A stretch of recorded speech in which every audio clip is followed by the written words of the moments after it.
Hello everyone, আসসালামু আলাইকুম। কেমন আছেন সবাই? শুভ দুপুর সবাইকে। আজকে দুপুরে রান্নাবান্না অনেকই করেছি, এগুলো আমার রাতে যে ব্লগ আসবে ব্লগে আমি শেয়ার করব। তো এখন ছোট একটি ব্লগ শেয়ার করছি।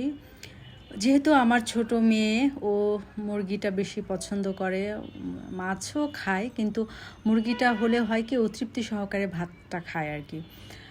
তো সেজন্য ভাবলাম যে মুরগি তো আসলে প্রতিদিনই একইভাবে রান্না করি, হয়তো ঝোল করি বা ভুনা করি বা রোস্ট করি। তো আজকে একটু অন্য কোনো স্টাইলে ওকে রান্না করে দেই, ও হয়তো খেতে পছন্দ করবে, আর এটা আসলে খেতে সুস্বাদু হয়, পছন্দ করবে আশা করি।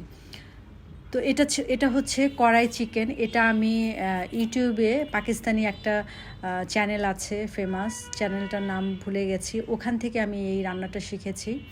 আসলে আমরা তো দেখে দেখে শিখি, তাই না? দেখে দেখে নানি, দাদি, খালা, মা এভাবেই শিখি আর কি। আর এখন তো ইউটিউবের যুগ, তো ইউটিউবে ঢুকলে বিভিন্ন রান্নার চ্যানেলে বা বিভিন্ন রান্নার যে প্রোগ্রামগুলো হয়, ওখান থেকে আমরা আসলে রান্নাগুলো শিখি আর কি।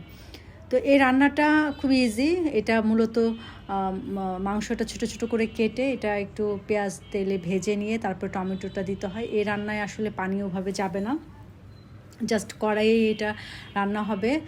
টমেটোর থেকে যে পানিটা আসবে, ওই টমেটোর পানিতেই এই মুরগিটা সেদ্ধ হয়ে রান্না হয়ে যাবে।